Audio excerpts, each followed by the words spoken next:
Hello, എല്ലാവർക്കും എൻ്റെ നമസ്കാരം. ഗുഡ് മോർണിംഗ്, വണക്കം, നമസ്കാർ. എല്ലാവരും എന്തു പറയുന്നു? സുഖമായിട്ടിരിക്കുന്നോ? നന്നായിട്ട് ഉറങ്ങിയോ? രാവിലെ എഴുന്നേറ്റ് പ്രാർത്ഥിച്ചോ? വചനം വായിച്ചോ? വചനത്തിലൂടെ ഇന്ന് എന്താണ് സംസാരിച്ചത്? അത് ഏതെങ്കിലും ഒരു ബുക്കിലോട്ട് എഴുതി വെച്ചോ? നടക്കാൻ പോയോ? ഞാനിന്ന് നടക്കാൻ പോയിരുന്നു. ഒന്ന് കുളിച്ചു. ഇന്നലെ എന്തോ ഒരു ചെറിയൊരു മിനിഞ്ഞാന്നത്തെ പയർ എന്താണോ എന്തോ കഴിച്ചിട്ട് ഭയങ്കര ഗ്യാസായിരുന്നു. ഗ്യാസ് പോലത്തെ ഗ്യാസ് ഫോമിങ് ആയിരുന്നു. അപ്പം ഒന്നും ചെയ്യാൻ പറ്റാത്ത അവസ്ഥ.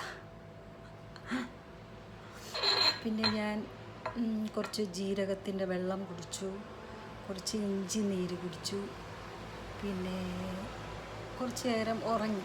കുറച്ച് നേരമല്ല, നന്നായിട്ട് ഉറങ്ങി. എന്നിട്ട് രാത്രിയിൽ ഒന്നും കഴിക്കാൻ പറ്റിയില്ല. ഒന്നും കഴിക്കാതെ ഉറങ്ങിയത്. അപ്പം ബലഹീനമായിരുന്നു, ഭയങ്കര വീക്കായിരുന്നു ബോഡി. പിന്നെ രാത്രിയിൽ എഴുന്നേറ്റു, അപ്പം ഉണ്ടാക്കി, ഒരു ടൊമാറ്റോ സൂപ്പ് ഉണ്ടാക്കി കഴിച്ചു. എന്നിട്ട് പാത്രം കഴുകാൻ നോക്കിയപ്പം വീണ്ടും ഒരു ശക്തിയില്ലായ്മ. അപ്പം വീണ്ടും ഉറങ്ങി. ഹസ്ബൻഡ് തന്നെ പാത്രമൊക്കെ കഴുകി വെച്ചു. രാവിലെ എഴുന്നേറ്റ് നോക്കിയപ്പോൾ ഭയങ്കര സന്തോഷം.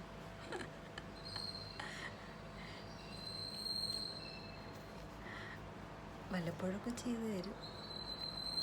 വീട്ടിൽ ഒരു പണിയുമില്ലാതെ കുത്തിയിരിക്കുന്ന എനിക്ക് എന്നും ഇങ്ങനെ ആയാലോ എന്ന് വെറുതെ ആശിച്ചുപോയി. എങ്കിലും ഞാൻ തന്നെയാണ് കഴുകുന്നത്. എനിക്ക് ഭർത്താവിനെ കൊണ്ട് ഇങ്ങനെ ജോലി ചെയ്യിപ്പിക്കുമ്പോൾ എനിക്കെന്തോ പോലെ. അപ്പം ഞാൻ തന്നെയാണ് ചെയ്യുന്നത്. എന്നാൽ ഇടയ്ക്കൊക്കെ വന്ന് ചെയ്തു തരും. ഇന്ന് ജീരകത്തിൻ്റെ വെള്ളമാണ്, ചൂടാണ്. ഇത് ദുബായ് ഫ്രെയിമിൻ്റെ കപ്പാണ്. എത്ര പേര് ദുബായ് ഫ്രെയിമിൽ പോയിട്ടുണ്ട്? അപ്പോൾ ഇത് ഷോർട്ട് വീഡിയോ ആണ്. എൻ്റെ വ്യൂവേഴ്സിന് എല്ലാവരും ബായ്, ഹലോ. എല്ലാവരും സബ്സ്ക്രൈബ് ചെയ്യണം കേട്ടല്ലോ. ഇന്ന് എൻ്റെ എനിക്ക് സബ്സ്ക്രൈബേഴ്സ് 22 ഉള്ളൂ. ഇന്ന് എല്ലാവരും സബ്സ്ക്രൈബ് ചെയ്യണം. Okay, bye.